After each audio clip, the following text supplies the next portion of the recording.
ನಿಪ್ಪಟ್ಟು ಅಂದ್ರೆ ಯಾರಿಗಿಷ್ಟೆಲ್ಲ ಹೇಳಿ ಅದನ್ನ ಈಸಿಯಾಗಿ ಹೇಗ್ ಮಾಡೋದು ಅಂತ ನೋಡೋಣ ಬನ್ನಿ. ನಿನ್ನೆ ನಾನು ಹಾಕಿದ ಪೋಸ್ಟ್ಗೆ GBGZ1P ಅವರು ಹಾಗೆ ಪುಷ್ಪಾ ದೇವನೂರ್ ಅವರು ಕಾಮೆಂಟ್ ಮಾಡಿದ್ದಾರೆ ರೆಸಿಪಿ ಅಂತ. ಸೊ ಹೇಗ್ ಮಾಡೋದು ನೋಡೋಣ. ಫಸ್ಟ್ ಸಾಮಗ್ರಿನ ನೋಡೋಣ.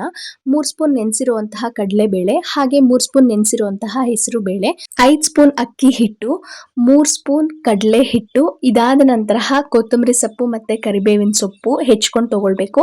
ಹಾಗೆ ಉರಿದು ತರತರಿಯಾಗಿ ರುಬ್ಬಿದಂತಹ ಕಡಲೆ ಬೀಜ, ಹಾಗೆ 2 ಸ್ಪೂನ್ ಕರಿ ಎಳ್ಳು ಮತ್ತೆ ಬಿಳಿ ಎಳ್ಳು 2 ಸ್ಪೂನ್, ಹಾಗೆ ನಿಮ್ಮ ರುಚಿಗೆ ತಕ್ಕ ಹಾಗೆ ಖಾರದ ಪುಡಿ ಮತ್ತೆ ರುಚಿಗೆ ತಕ್ಕಷ್ಟು ಉಪ್ಪು, ಚಿಲ್ಲಿ ಫ್ಲೇಕ್ಸ್, ಹಾಗೆ ಜೀರಿಗೆ, ಅರಿಶಿನ ಪುಡಿ ಮತ್ತೆ ಅಜ್ವಾನ. ಈಗ ಮಾಡುವ ವಿಧಾನವನ್ನ ನೋಡೋಣ. ಇದುವರೆಗೆ ನಾವಿವಾಗ ಏನೇನ್ ತಗೊಂಡಿದ್ವೋ ಇದನ್ನೆಲ್ಲ ಕೂಡ ಒಂದು ಮಿಕ್ಸಿಂಗ್ ಬೌಲ್ಗೆ ಹಾಕೊಳ್ಬೇಕು. ಇದೇ ರೀತಿ ಒಳ್ಳೆ ಒಳ್ಳೆ ರೆಸಿಪಿಗಳಿಗೋಸ್ಕರ ಹಾಗೆ ಡೈಲಿ ವ್ಲಾಗ್ಸ್ ಅಂಡ್ ಹಳ್ಳಿ ಜೀವನದ ಬಗ್ಗೆ ತಿಳ್ಕೊಳ್ಳೋದಿಕ್ಕೋಸ್ಕರ ನನ್ನ ಪೇಜ್ ನ ಹರ್ಷಿತಾ ಆರಾಧ್ಯ ಯೂಟ್ಯೂಬ್ ಚಾನೆಲ್ ನ ಸಬ್ಸ್ಕ್ರೈಬ್ ಮಾಡ್ಕೊಳ್ಳಿ. ಹಾಗೆ ಪಕ್ಕದಲ್ಲಿ ಇರುವಂತಹ ಬೆಲ್ ಐಕಾನ್ ಅನ್ನ ಕ್ಲಿಕ್ ಮಾಡಿ. ಓಕೆನಾ? ಇವಾಗ ರೆಸಿಪಿ ಕಡೆ ಬರೋಣ. ಇದಾದ ನಂತರ ನಾವಿವಾಗ ಇದಕ್ಕೆ ಒಂದು ಸ್ವಲ್ಪ ಎಣ್ಣೆಯನ್ನ ಬಿಸಿ ಮಾಡಿಕೊಂಡು ಇದ್ರೊಟ್ಟಿಗೆ ಮಿಕ್ಸ್ ಮಾಡ್ಕೊಳ್ಬೇಕಾಗುತ್ತೆ.